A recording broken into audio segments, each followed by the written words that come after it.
British sheep farmers are under pressure as demand for wool drops to an all-time low. As CGTN's Jeff Moody reports, some are turning to the science of genetics to get ahead of the game. To shear or not to shear? That is the question that's dominating this year's gathering of sheep farmers in rural Devon. And the answer for some, they're developing a new breed of sheep designed to get naked.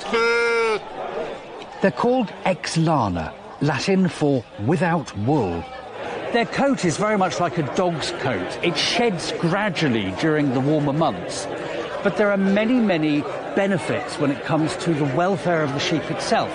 Firstly, you don't need to dock their tails, which you do with traditional sheep. Also, you don't have to spray them with lots of chemicals to protect them from flies. Those chemicals do tend to sting the sheep. But there's one other welfare benefit. Ex-lana sheep are bred to give birth easily and without the help of humans. Lambing made easy. They should be able to lamb on their own. The lambs need to be born easily, jump up, shake their head, jump up and start suckling the mother, and the mother has enough milk for 2 lambs. It costs farmers around $10 per ewe to maintain a fleece and to shear it. And these days the wool is sold for cents. Financially, it's a no-brainer. If you sit down with a blank sheet of paper and design the sheep for the future, it won't have wool. And it's not just wool.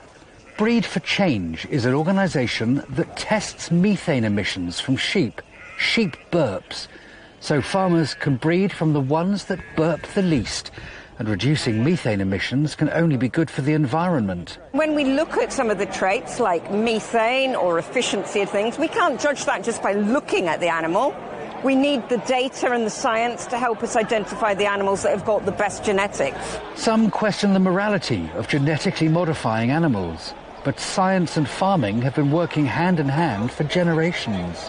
We've been involved in natural selection for hundreds of years. Darwin, when he wrote, was observing differences when breeding pigeons and dogs and cats and the modern livestock that we have today.